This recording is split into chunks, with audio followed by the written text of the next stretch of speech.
আসসালামু আলাইকুম। আমার প্রিয় আপু ভাই বোনেরা সবাই কেমন আছেন? যে যেখান থেকে আমার ভিডিওটি দেখছেন সবাইকে জানাই অসংখ্য অসংখ্য ধন্যবাদ। আমার প্রিয় কিছু আপু ভাইয়েরা যারা কিনা আমার ভিডিও নিয়মিত দেখেন, পছন্দ করেন, আমি সত্যিই তাদের কাছে অনেক কৃতজ্ঞ।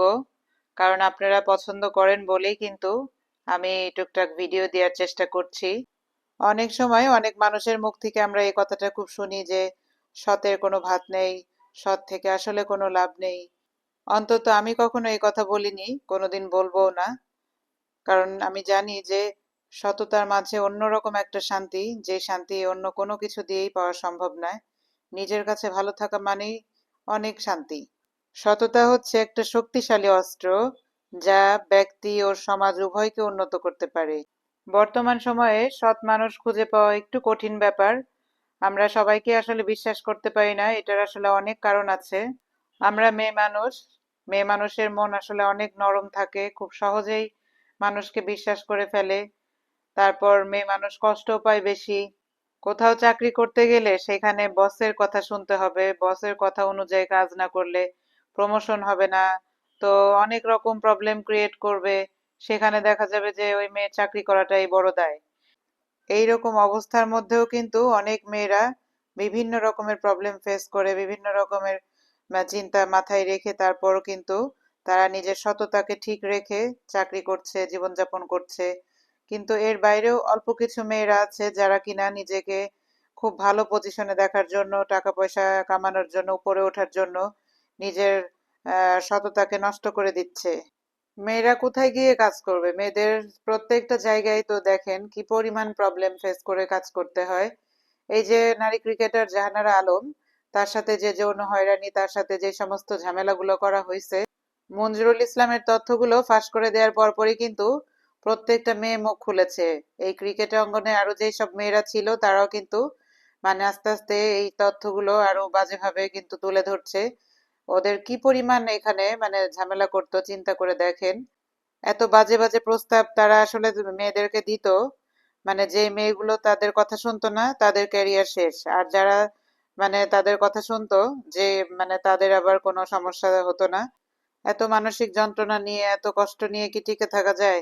এত ভালো খেলোয়াড় হওয়ার সত্ত্বেও দেখা যায় তাদের ক্যারিয়ার মানে অবস্থা খুবই খারাপ। এই জিনিসগুলো দেখলে আসলে খুবই খারাপ লাগে। প্রত্যেকটা জায়গাতে এইটাই মানে চিন্তা করি যে কোনো জায়গাতেও মানে শান্তি নাই। এইসব পুরুষদের বউ বাচ্চা থাকা সত্ত্বেও নিজের বাচ্চার বয়সী মেয়েদেরকে খারাপ প্রস্তাব করে, ওদেরকে নানান রকম টেনশনের মধ্যে ফেলে, কি ধরনের ব্ল্যাকমেল করে, মানে একটু কি খারাপ লাগে না তাদের? সেদিন খবরে একটা দেখলাম যে একটা মাদ্রাসার হুজুর, মানে ছেলে বাচ্চা, সেই ছেলে বাচ্চাটাকে পর্যন্ত সে রেহাই দেয় নাই। সে না মানে আমি বলতে পারবো না, মানে তার মা অনেক কান্নাকাটি করছে।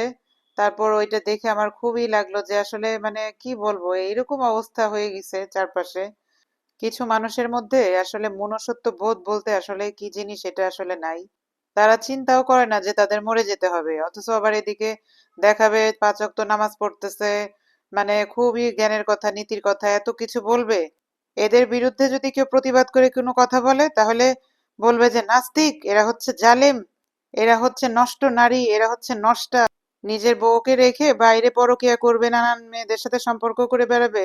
আর এগুলা নিয়ে যদি ঘরের বউ কোনো কথা বলে, ব্যাস ঘরের বউকে বলবে যে ঘরের বউ হচ্ছে নষ্ট, তারা হচ্ছে পরকীয়া করে, এই জন্য তার স্বামী এরকম পথে গেছে, মানে এমন বাজে কথা বলবে, মানে তার মুখটা একদম বন্ধ করে দেয়। মেয়েদেরকে কিভাবে ছোট করা যায়, মেয়েদেরকে কিভাবে দাবায় রাখা যায়, মানে মুখ যাতে তারা না খুলে চুপচাপ খালি হজম করে যাবে, এটার জন্য আর কি ওই একটা কথাই আছে, মানে বউ হচ্ছে চরিত্রহীন, বউ ভালো না, বউ 14টা বিয়ে করছে, মানে এইসবই বলবে, মানে উচিত কথা বলতে গেলেই। মেয়েরা খারাপ হইলেও মেয়েরা একটু বিবেক করে চলে, মেয়েদের খারাপের সংখ্যাটা বললামই তো খুবই কম। আর এই পুরুষরা মানে বিবেক ছাড়া চলে, এদের কোনো বিবেক নাই, চোখ নাই, এদের মনুষ্যত্ব বোধ নাই। এরা চিন্তা করে যে যেটা আমি চাচ্ছি সেটা আমার যে কোনো ভাবে পাইতেই হবে, মানে তাতে যা করা লাগে তাই করবে। মেয়েরা এইভাবে কখনোই চিন্তা করে না। দুই একটা নারী যদি বিয়ের পর খারাপ হয়, আমি বলবো সেগুলা সেই স্বামীদের কারণে। শুধু স্বামীদের কারণে এই দুই একটা মহিলারা বিয়ের পর খারাপ কাজ করে, খারাপ হয়। আশেপাশে বাস্তব জীবনে যতটুকু দেখলাম তার বেশিরভাগই তো এটাই বুঝলাম যে ওইসব পুরুষ মানুষেরাই মানে বেশি বড় বড় কথা বলে, যারা নিজেরা অন্যায় করে অপরাধ করে আবার উল্টা তারাই আবার বড় গলায় কথা বলে, তারাই আবার মেয়েদেরকে আঙুল তুলে যা খুশি তা বলে। একটা মেয়ে যে কত রকম কষ্ট যন্ত্রণা নিয়ে সংসার জীবন পার করে, এই কষ্টগুলো আসলে এই শ্বশুরবাড়ির লোকেরা কখনোই বোঝার চেষ্টা করে না। তার এই দুঃখের কিছু কথা হয়তো মা বোনদের সাথে শেয়ার করে নিজের মনটাকে হালকা করে। যাদের মা বোন থাকে না তাদের যে কি কষ্ট, তারা কোনো কিছু বলতেও পারে না, কারোর সাথে শেয়ারও করতে পারে না। তারা ওই যে অসুস্থ হয়ে যায় মানসিকভাবে। এই ধরনের কষ্টে যারা আছেন তারা অন্যের কাছে না বলে আমি মনে করি সবথেকে যে কাজটা করলে পরে আপনি ফল পাবেন সেটা হচ্ছে নামাজ পড়বেন, আল্লাহর কাছে বেশি বেশি করে কান্নাকাটি করে আল্লাহর কাছে মোনাজাতে মানে সিজদায় পড়ে আল্লাহর কাছে চাবেন। দেখবেন আপনার এই সমস্যাটা কিভাবে দূর করে দিবে। একটু সময় লাগলেও আপনার এই সমস্যাটা একদম সারা জীবনকর মতো দূর করে দিবে। আর এই কাজটাই সবার করা উচিত। ডাকার মতো করে চাওয়ার মতো করে আল্লাহ পাকের কাছে চাইতে হবে। আমরা আসলে চাইতে পারি না, এটা আমাদের ব্যর্থতা। আমরা সময় নষ্ট করি অন্য কাজে, কিন্তু আসল কাজে আমরা সময়টা মানে ব্যয় করতে চাই না। তো আমি নিজেও কিন্তু কোনো বিপদে পড়লে আল্লাহর কাছে আমি খুব করে মানে মোনাজাতে আল্লাহর কাছে অনেক করে চাই যেন সেই কথাটা আল্লাহ পাক কবুল করে। তো যাই হোক, অনেক কথা বলে ফেললাম। আমি জানি আমার আপু ভাইরা অনেকেই এই সমস্ত জিনিস আমার থেকেও অনেক বেশি জানেন, বুঝেন। তারপর অন্যের মুখ থেকে শুনলে অনেক সময় সেই কাজটা করতে ইচ্ছা করে, এই জন্যে আর কি বলা।